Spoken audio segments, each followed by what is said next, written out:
No niin, morjesta. Joo, nyt tulikin tuolta ulkomailta pari lediä. Jos haluaisi nähdä oikein vimpan päälle hyvät boardimalliset ledit, missä on vähän uutta innovaatiota kehitetty, niin tämä video kannattaa sinun kahtoa. Lähdetäänpäs kuvaamaan.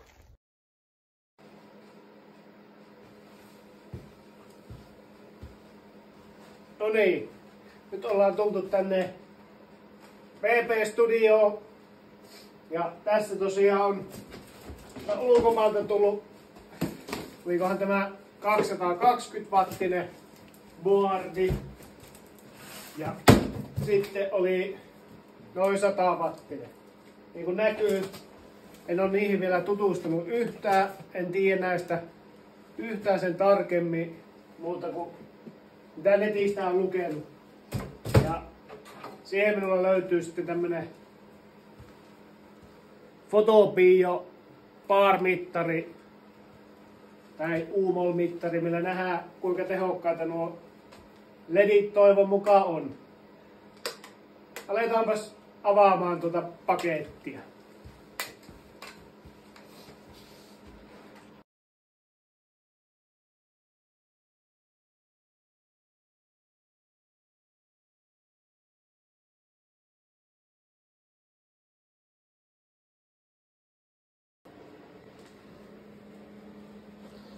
Joo, nyt on paketit avattu. Kuten näkyy, niin on kyllä hyvännäköiset valaisimet.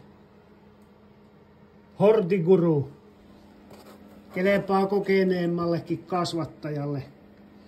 Tässä on justiinsa poikkeuksellista on tämä diodien rakenne, että siihen on laitettu tuommoiseen tavallaan niin kuin linssiin useampi tuommoinen pieni diodi.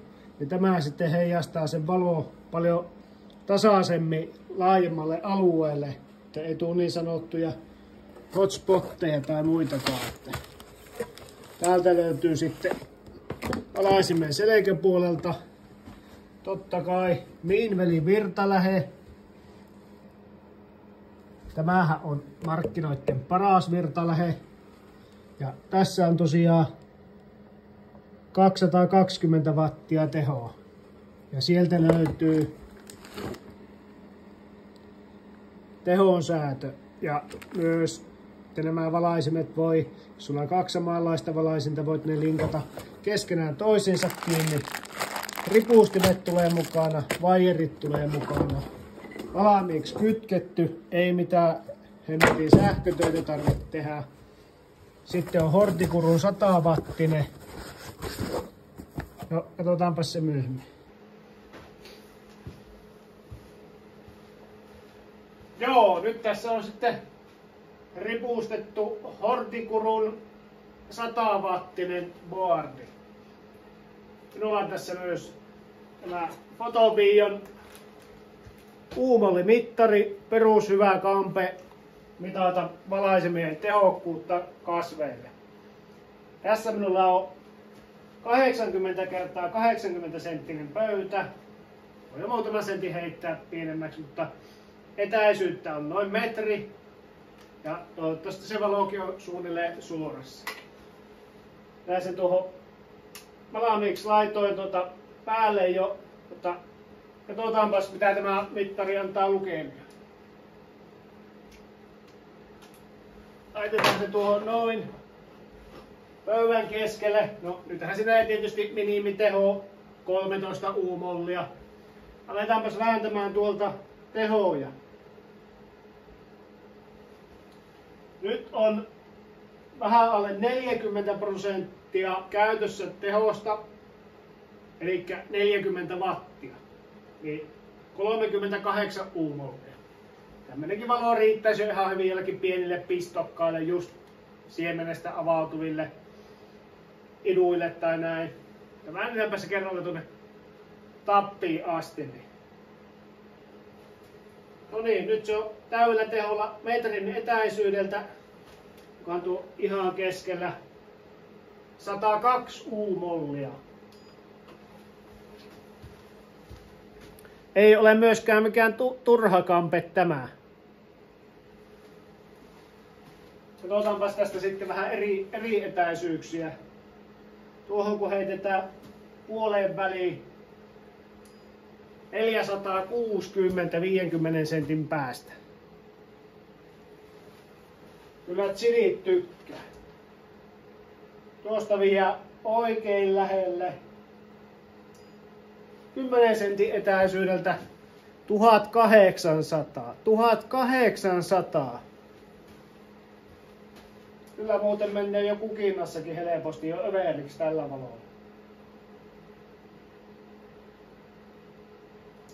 Yli 2300 U-molliakin. Näin pienestä valaisimesta kuitenkin.